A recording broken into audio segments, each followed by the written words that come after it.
Rustyapper, welcome. How you doing?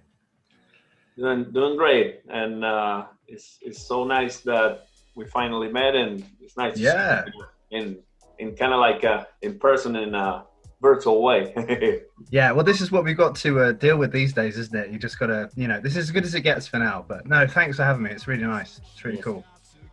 So I'm gonna start with the first question. When was the first time that you get in touch with music? I mean, let's talk about your beginnings. Okay. Um, well, I tell you what, the probably the biggest memory for me was when I was in school. I must have been about 5 or 6 or something like that. And the teacher was really cool. His name was Mr. Cross. Rod Cross, his name was. He was really cool. When I first met him, I thought he was going to be so miserable, but he was proper cool. Still around now, as far as I know. Anyway, so he's like, oh, today we're going to teach you a little bit about the 60s. And he bought in this vinyl, and it was Happy Jack by The Who.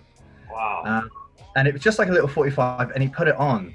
And when the drums when the drums came in, I was like, man, that's cool. That's what I want to do, and then, really, if I had perhaps had a different family, and I'd gone home to my mum and said, hey mum, there's this band called The Who, do you know who they are? And if she'd been like, no, maybe if I had a younger mum or something, then that would have been the end of it possibly. But she was like, yeah, I know The Who. And then she had all these vinyls, and it was like Led Zeppelin and the Wow. Beatles. And for me, it was like just an incredible introduction and education. So that's where the seed kind of started, and then I got more interested in the idea of being a singer. But I was always not shy, but I was always like, oh no, I'll just stick with the drums. But here we are. Things change and your confidence grows, and yeah, so that's really how it started, really. And I didn't get into a band till much later, so it was Awesome. more of like a fantasy for a long time. Great. That's cool. That's very good. And how long you been playing drums? It sort of started spiritually at that moment, if that makes sense. But then, of course, like all kids, and they have these crazy stories of how they, learn to play. I had cardboard boxes for a while, and stupid things like that. But I guess I was going to like sort of lessons and going into like places in schools and things, and trying to get some time on the drums as much as I could, because at the time I don't think that it was so much a case of, oh, we can't afford a drum set. It was more, do we buy our kid a drum kit? He could like deafen us and then not be interested after a year or something. So but it was from around 6, so whatever that equates to now, it's probably about 25 years, 25, 26 years Awesome. properly, when I had a proper kit, and I wasn't just like sneaking into music shops going, can I have go on your kit? Do you know what I mean? So Cool. Cool. Yeah, and I want to know, about your first blues band and your first indie band. What can you tell us about that? the first blues band, I met a guy in college, a guy called Stefan Richfield, and he turned out to be like, he was like a huge blues fan, and he loved rock music, and he really actually got me into so much stuff. And then we immediately started jamming, in our own dreadful primitive way, and then that became Gecko. So then we have worked together ever since, to the point where at the minute we're working on stuff. He's going to be on the new album and that. And then I was in a band called The Retake, which was a local indie band. And we started to get some serious headway. We had it's funny because we had some amazing songs. I think the execution, sometimes the way we were, it was what kind of, gave us the downfall. But when you look at the songs were brilliant. I didn't write them, but that was the first time that I looked at someone who wasn't famous, someone that I knew, and Hmm. went, wow, the songwriting. So they really influenced me, from a point where, you get like an iPhone recording of some dodgy acoustic demo, and then by the end of it, you've got a song that, to be honest, we could have played it on the radio.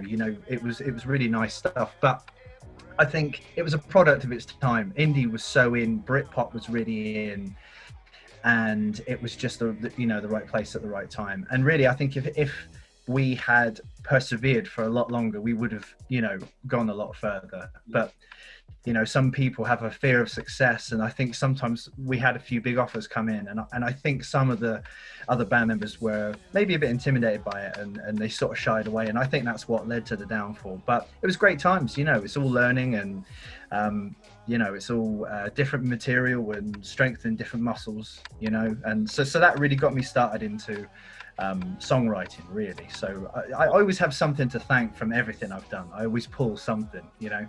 Mm-hmm. Awesome. So and when this happened, which year was this? 2000 or 1990? No.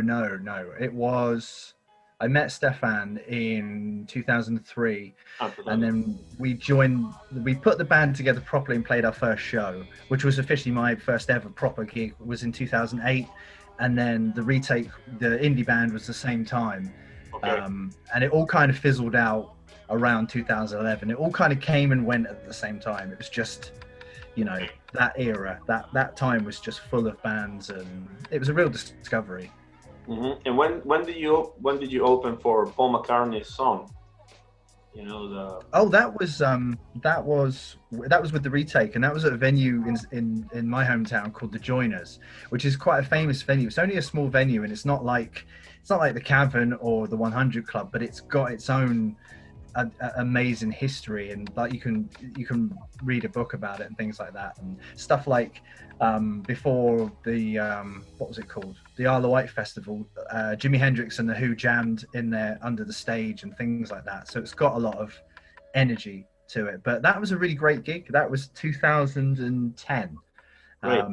And he was just a really nice, really cool guy, really down to earth. It was a bit like looking at a clone.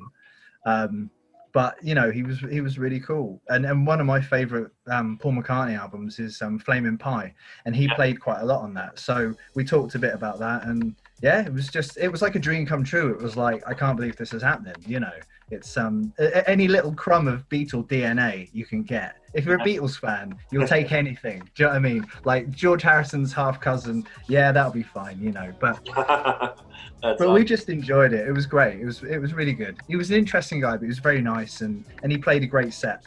Great, cool, very good. And when did you went to, you know, your solo career? Your two first solo albums. When that happened? That was about 2011, because I mean, I think it's never anything, well, usually it's never anything personal towards bands or anything. You know, sometimes people drift apart, and every person, when they do projects and they start to kind of get an understanding of what they want, ultimately there's always a time when they think, maybe if I broke away and did a little bit on my own for a while, it could be, you know, really great. So it was about 2011, and I thought, you know what, I'm just going to give it a go. And it was still kind of like Stefan was on it, and I had friends helping me. So it was like I hadn't let go of the comfort blanket. It wasn't like I was completely on my own. Mm-hmm. And I don't like to be, you know, I love a collaboration. Everything is about getting people involved. I would never look at anything I've done and said, yeah, that was all me. You know, there's always outside factors and people putting their bits in that often make it so much better. So, but yeah, I kind of just did it as like just a bit of fun, and it sort of blew up, and then I did another one, and it was cool. So that's what really kicked that off. And I just kind of felt like, oh wow, I mean, I can write my own stuff, and I can just kind of do what I want, and then just have people in when I need them. And it made being in a band again a lot more enjoyable, because I'd had both sides and I'd had time on my own. So when I did go back into a room where it was a real, you know, it had to be a real equal kind of input, I was fine with that, because, you know, I'm a team player, but I do love to be solitary as well. Awesome. What can you tell us about your new material, your new album? It's going to be, it's going to be a lot more straightforward rock. You know, I think it's going to be a bit more for the standard rock fan. I think you go through a cycle where you go, I'm going to play it safe, I'm going to try something crazy, I'm going to play it safe. You know, you kind of have to go back to your roots. Because I mean, the last one I did, although I was really happy with it and people seemed to like it, I knew that I was kind of saying, well, you know, whatever to the rock and roll and that, and just doing some slightly different things.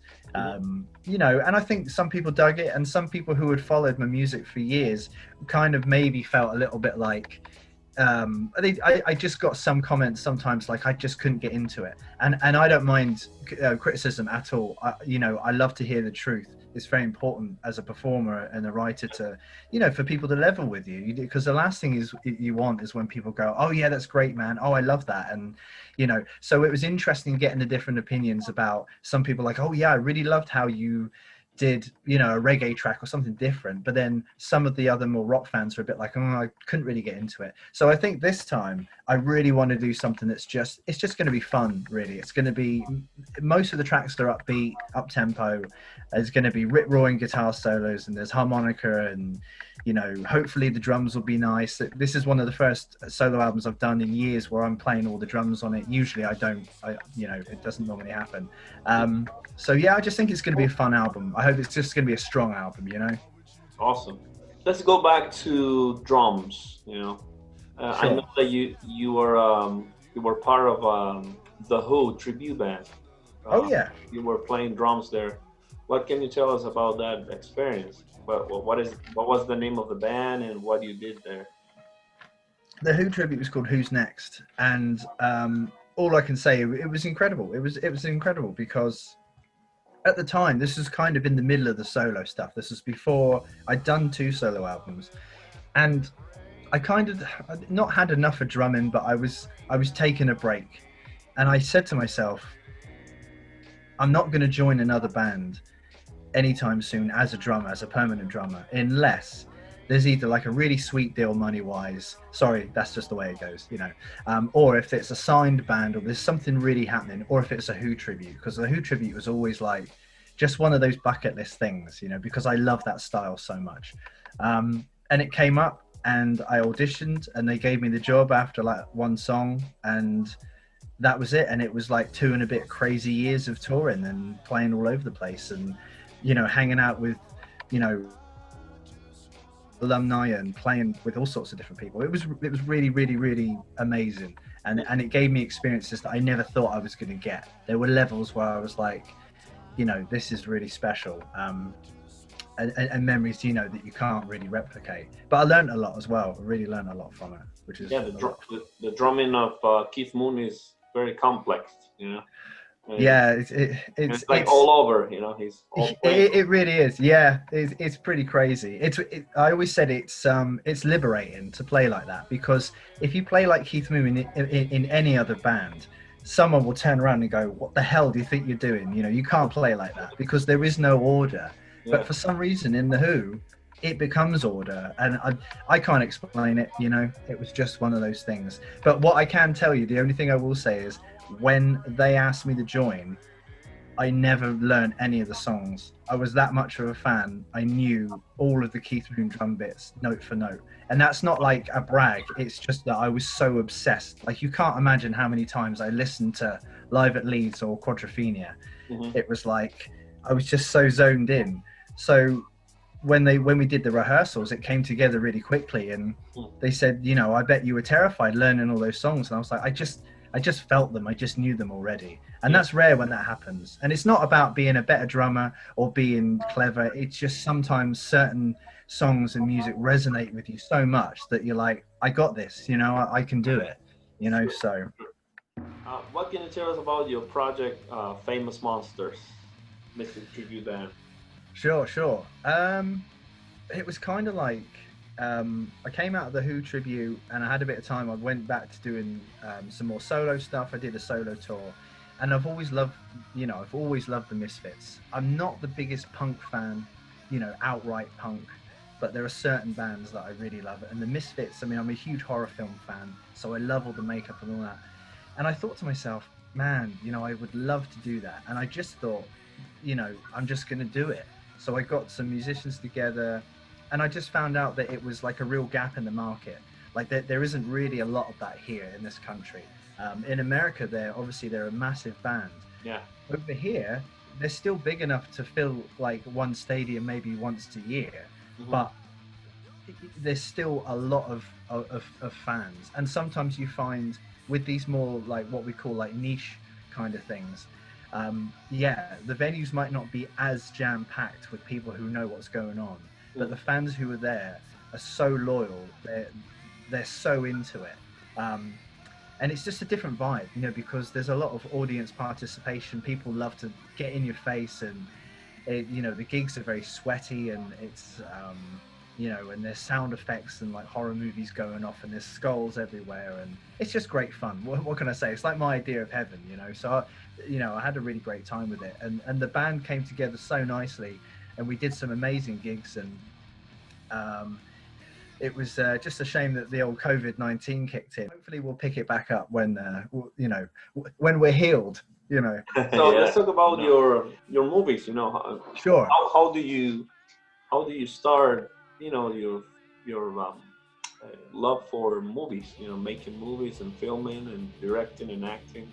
Yeah, sure. Well, you know what, that was probably maybe a more of a simple answer. The weirdest thing was, you know, as every kid does, especially boys, they have wild imaginations, and I wanted to be a rock star and a drummer or whatever, but I wanted to be an actor as well. I guess I just wanted to entertain people, and I met a really good friend of mine called Dan Bennett, and I had sort of asked my parents and bothered my parents enough to buy me a little camera, and it came, and I called my mate up and I said, the camera's arrived, should we make a movie?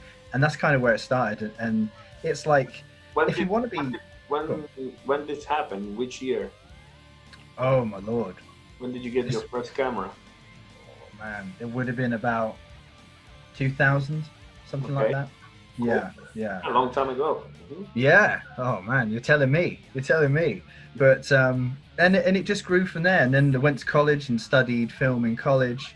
And you know, it was like I could have gone to university, but I wanted to just go out into kind of like, I don't want to say the real world, because university is a wonderful thing, but I kind of wanted to just go to London and make films and work on films. So I kind of did a bit of everything because I wanted to figure out like what I was about. And, you know, as you know, well, the arts are a wonderful way for you to learn about yourself. It's not always about, I want to do this, I want to do that. You know, we become musicians and actors or whatever because we're kind of discovering things. It's like our form of therapy. So for me, it was like, I'm going to take on some acting jobs. I wanted to do stunt training, which I did some of that. And I just dove in and just thought, whatever comes my way, I'm going to take it and then see where I land. Because, hey, I was 20 and it was just like, why not? Do you know what I mean? Actually, no, I wasn't even 20. I was 18. So wow. I was just like, we'll see what happens. So yeah, so the film thing actually came together before the music. I'd already been doing bit parts on films and that, and stunt work and things like that, probably 2 years before I played my first gig. So it seems strange. It is a really weird timeline, and even I get confused when I try and think back of memories. And sometimes when you explain it to people, like yourself, when you ask the question and you have to actually look at like, oh, is this how my life has gone? You know, it is kind of weird. But you know, everyone's different, and it's worked for me. It's been a long slog, but yeah. So that's kind of when the film thing started, and you know, it just stemmed from there. And obviously, naturally, the music comes together. And hey, look, I couldn't afford a composer, so I started writing the music for my own films that I was working on, and then other people asked me to do the music for their films, and that's how the composing thing kind of came around. So it was all, yeah. And which are your influences on filming? I mean, your directors, your favorite movies? Sure. You know, I think everybody wants to see someone sit there and go, well, you know, Martin Scorsese and Steven Spielberg, but as much as I love those guys, I've always been into really kind of like cheap horror films. Can I tell you something? You remind me kind of like, you're like like John Carpenter, you know? He plays music and he makes horror movies, so it's like, that's great. That's really cool, because he's one of my he is one of the main inspirations. He's my all-time favorite, you know? He is incredible. Yeah, he is absolutely incredible. And yeah, I mean, to be able to have that sort of control And the only guy who does that now, really, who is next probably down the list for me, is Robert Rodriguez. Because I mean, here's a guy who's at the top of his game in Hollywood, and he's writing, directing, editing, he's behind the camera, he's doing the music, and he's doing the effects. It's insane, and no one else can get away with that level of control. It really is amazing. So people like that talent level, to the point where those massive producers trust all of those talents that he's got to be, you know, the biggest thing they have. That's incredible. That's incredible confidence. So for me, that's kind of what I strive for. So if someone hires me on a film gig, and then the next day I'm doing a soundtrack, and then the day after that I'm, you know, doing a drum track for someone, there is a moment where you feel it's really nice that people trust me to do those things, when most people in this country, a lot of people have an opinion sometimes of, you should only do one thing, don't try to be better than you are, and that's really unfair. You should really always try and reach your potential. Do you know what I mean? You should always go for the best that you can get. But for a long time, I think people have felt a bit like, oh, I probably shouldn't try and do that. And it's got better now. Now it's a lot more celebrated to be self-contained and self-sustainable, where you can edit and you can do all those things, mainly to save money.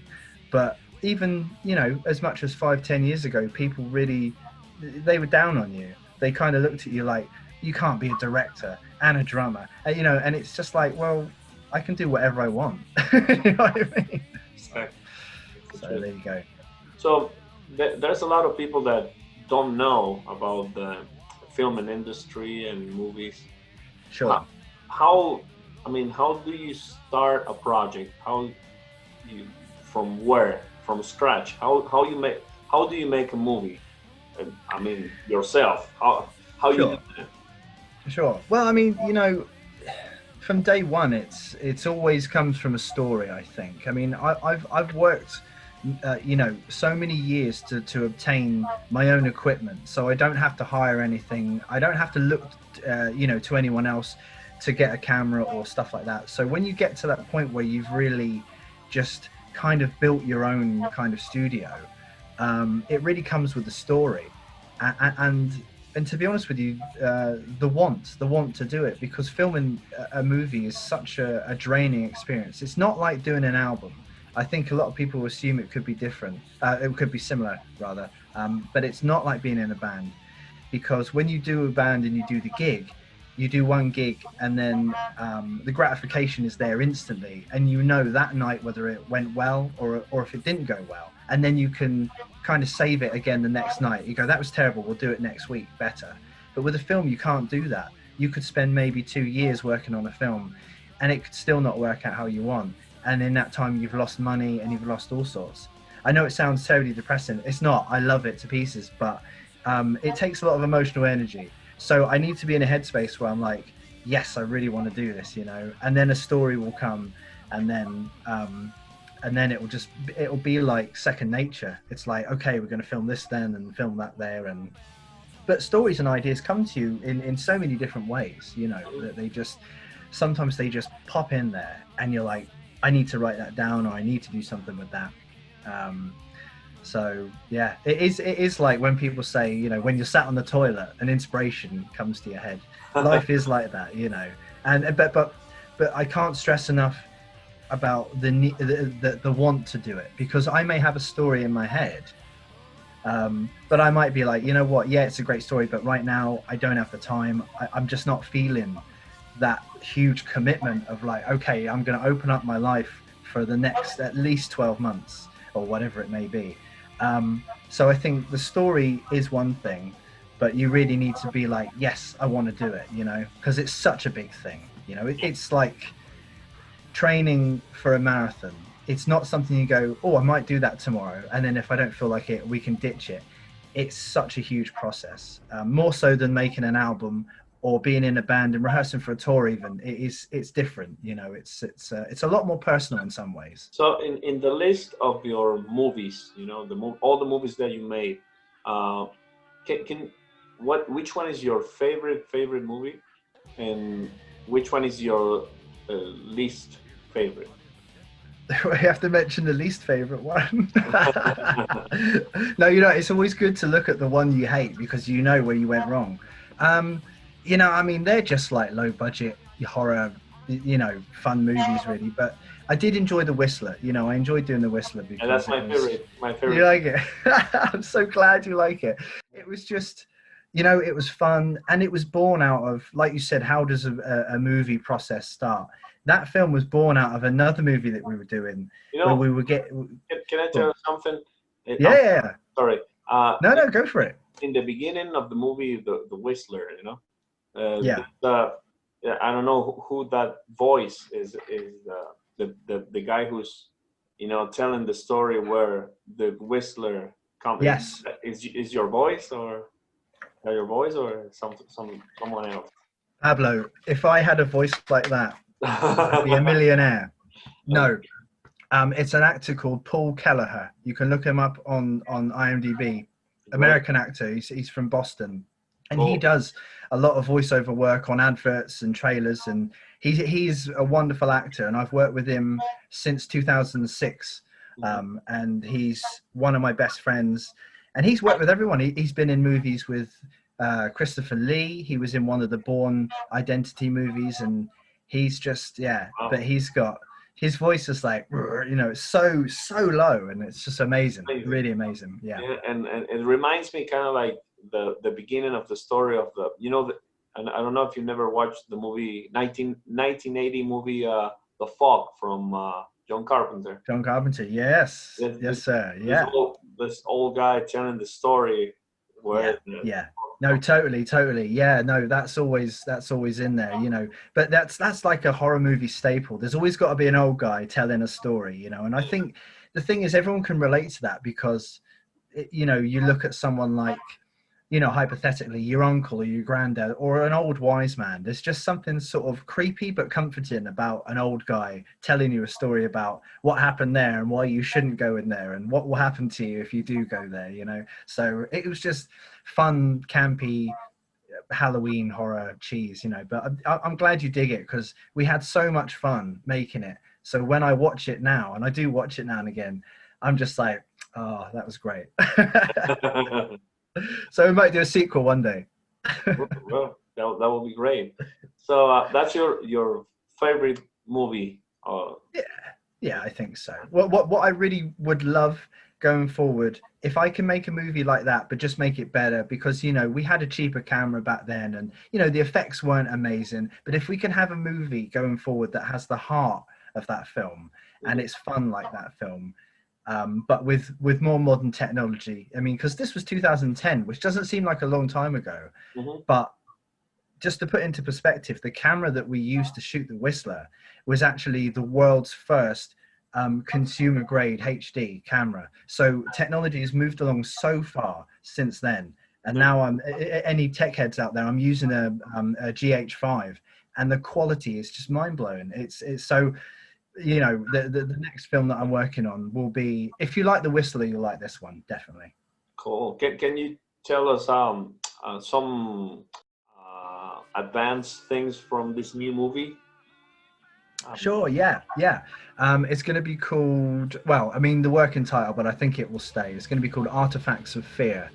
And it's basically, it's an 80s style horror anthology with 3 tales and like a wraparound thing. And it's going to be like, each tale has got its own kind of identity. So one is like a Hammer horror style. One is going to be like John Carpenter-esque kind of 80s style. And then the other one, we're not sure just yet, because we're sort of 60% done. But obviously COVID hit, and we've had to kind of rewrite some things. So, but it's going to be a lot of fun. It's going to be like a Netflix and chill, get a pizza and, you know, chill out movie. But you know, it will have some freaky moments, but it's going to be a fun horror for, you know, Halloween and stuff like that. So. Awesome. Great. That's great. So, well, it for me, it has been a true pleasure talking to you, you know. And thank you. It's been wonderful, and honestly, I really appreciate it. It's so nice that you reach out, and you know, hey, any chance I can get to chew someone's ear off about my stuff. You know. That's cool. So Rusty, thank you for everything. It Thank was you. a pleasure, and we'll keep in touch. Okay? Absolutely. Thank you. Cheers. All right. See you See you later. soon. See All ya. right. Bye bye.